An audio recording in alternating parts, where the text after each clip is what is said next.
Hi everybody, I'm Cindy, this is Amanda, and we're excited to talk to you about Nationals. Now, how many years have we been doing Nationals? This is our 4th year here at the Mayo Civic At the Mayo Civic. So we've been going down to Rochester for years and years, but the 4th year that we've been at this big facility. So we know that it's a little daunting to a lot of people, and we want it to run as smoothly as possible. So we thought we'd give you a little help by walking you through everything. So first off, there are 1,051 teams there. That is the all-time high that we've ever had. It is. And there are 535 solos and small groups. So that's like the number of dancers. That's not the number of performers, but that's also an all-time high. All-time high. So when you walk in the door and you need help finding where you go, if we ask you, well, what program are you? And you say mini kicks, there's probably how many groups of mini kicks? Hundreds. Hundreds. So you would have to say, I'm from Richfield, Bloomington, and my daughter's in the mini kicks, which is 4th and 5th grade. But better than that is to study this map that she has. Well, first off, let's start with parking. I know that's what you had up first. So we're gonna go through a bunch of information that will help you. So the Rochester City provided us a map of their parking ramps that they have. They've marked them on the map with red stars. Anyone coming on Thursday or Friday, those are from the morning until 4 o'clock, they are paid lots. So you have to pay to park. After 4 p.m. on all of those days, then they become free for the night, and then free parking on Saturday and Sunday. It's because the Mayo Clinic and all the people that work there are using the paid spots during the day too. So we do have a designated lot for just for Kicks families on Thursday and Friday. And it's not huge and it will fill up fast, but just know that, especially on Thursday for the solo people, I bet like that would be okay for that group. And then Friday, you know, we won't have enough to facilitate all Friday, but it's just here on East Center Street over on the side there. So that would be a free lot on Thursday and Friday, and then it'll be there for the weekend as well.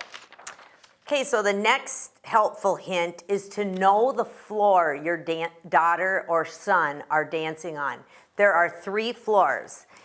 3 different ones, right? Yep, so we're gonna have the facility marked in 3 different colors. The first color would be red, and that will be the arena, the large arena area. The next area is the auditorium, and it gets confused because a lot of people think auditorium and stage, but the auditorium is actually another gym, so that will be marked in blue. And then the presentation hall is the theater, the stage, and then that will be in green. And in the green area, we have the solos and small groups and also some smaller teams that will fit on the stage. The auditorium is a 2-sided venue. That's the only one of the 3 that you will need to know if you're on side A or side B. And it will say that on your schedule. So going in, if you, like say your child is in like 5 different things, I would highlight what you're in and know where you're at, in which, for which one. And then going back to the map, when you guys take a look at that, the dashed area is the place where the spectators are able to walk. All of our backstage shoot area is for dancers and coaches only. So we're not having parents back in this area just because we have a bunch of teams back there, and it just gets really congested as it is. So we can't allow like spectators back that way. And sometimes parents push it and break that rule. And you know who it's hard on? The kids and the coaches. They are trying to do their pep talks back there. They're trying to group their kids and give them last minute instructions, or they're trying to hurry from one place to the next. And when parents basically clog it up, that makes it tough. So follow the little dotted line. That's where you're supposed to walk for parents, okay? And I know it looks like you're going all the way around the building because essentially you're going halfway around, but it's not that terrible. Like it really is more doable than it looks like on the map. So you might want to wear comfortable shoes because you may be walking from venue to venue.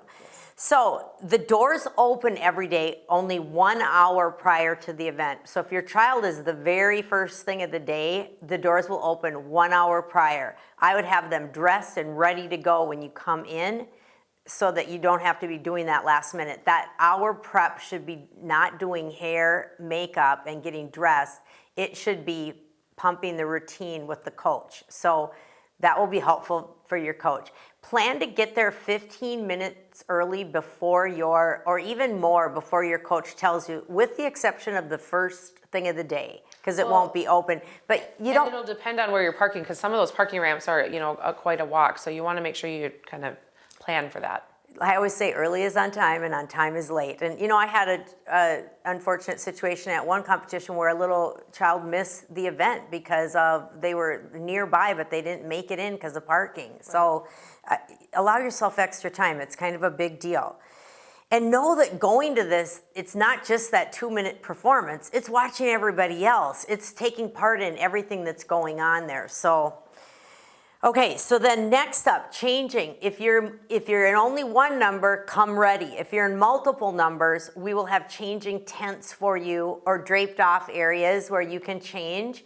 Know that there will be men or women, like say your boy is changing or your daughter is changing, there will be people of the opposite sex there. So you want to use the tents, you want to use the draped areas. Some people bring blankets and put them around their kids, whatever works for you. We ask that you do not use the restrooms for changing because always the restrooms are in high demand, and then if someone's in there changing, then nobody can use the restroom. So try to use our tents, it really helps out. What else about anything else about that? I was just going to talk about parents hanging out in the. Oh yeah. Yep. And so a lot of these places, especially here at the Civic Center, there's some that are very large and can accommodate extra families and things, and then there's others that are really small in smaller hallways and things like that. So it just gets really congested, especially if you're over in that Riverview Suite area. The hallway is really small. The dancers have to kind of travel in and out, and every single year we've had parent issues over there with like kind of congregating outside of the room and clogging up that walkway. And I don't think parents understand that, and I can see myself being the same way, but for instance, at Apple Valley, we were trying to get our teams ready in the room, and there were so many parents in the room, we couldn't even hear to talk to the kids. So drop your child off and get out of there and go have a hot dog or something. And there's tons of open space in this facility, and it's just like lots of lobby area and plenty of place to like gather, especially in the arena. There's place around for where the seats are.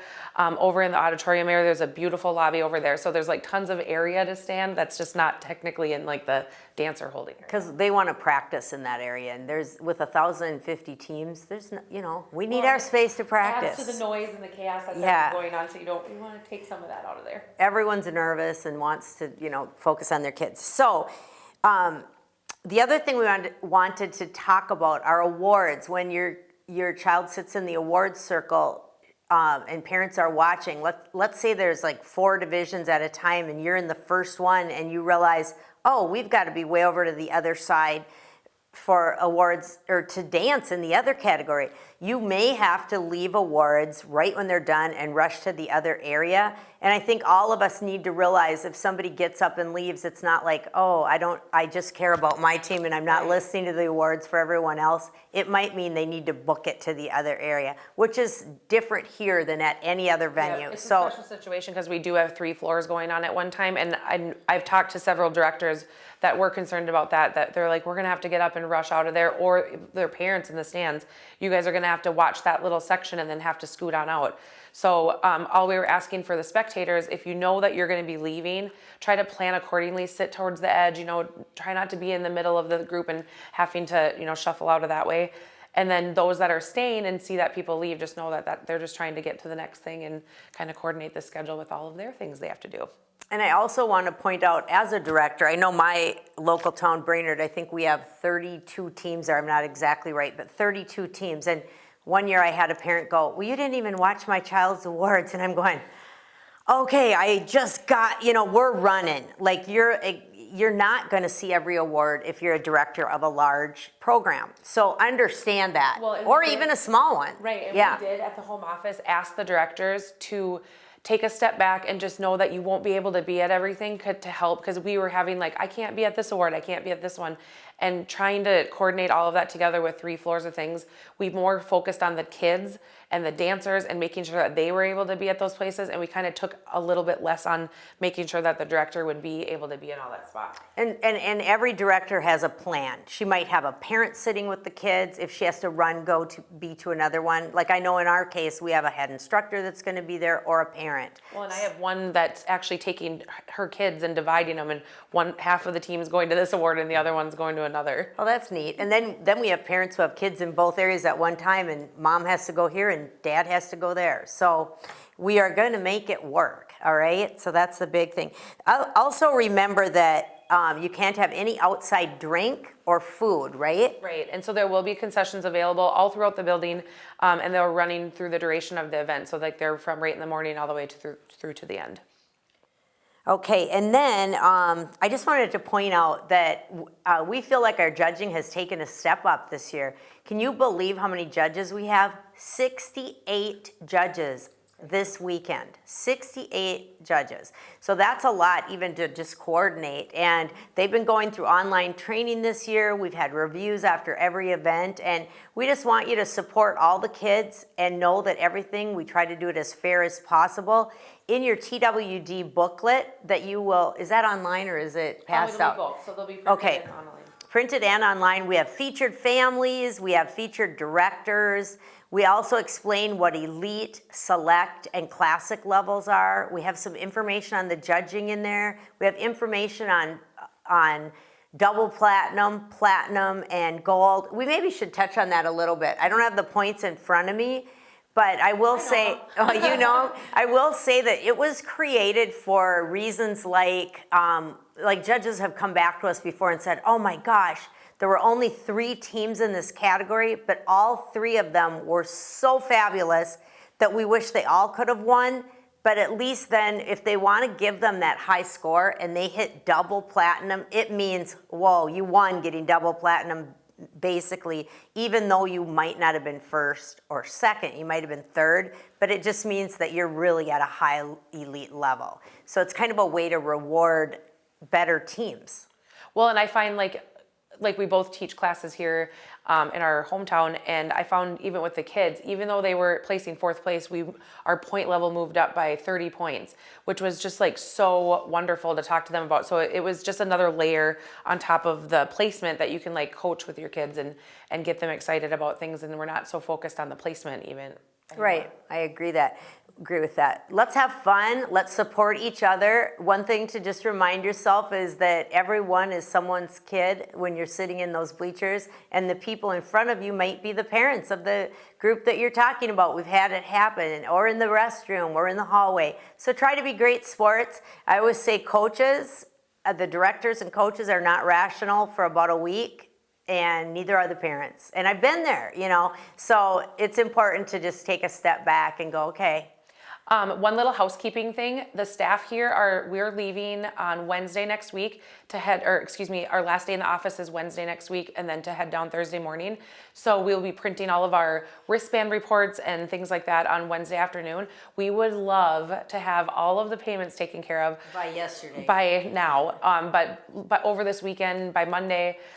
Reason being is when the directors show up and they have the all paid sticker on there, we just get to hand them their folder and be done with it for the day. And it really makes it easier on your director. She doesn't have to run around and collect payments. So everyone be responsible if you can and try to take care of that. It's going to make our lives here in the office easier and your directors. Because if they're already focused like prepping teams and then someone comes with a payment or decided to pay it online that morning, then they have to run all the way back over to the coach's room, get that wristband, go back to the thing. So it's just a lot of extra that doesn't need to happen. And all this information is going out in your monthly power pack that will come from me and Amanda. And then I'll send a separate email to everyone participating too. Right. So you'll get it. You'll get hit a couple times, but it's just nice to be able to know, listen and know what we're talking about. So we'll see you in about a week. Take care. Bye. Bye.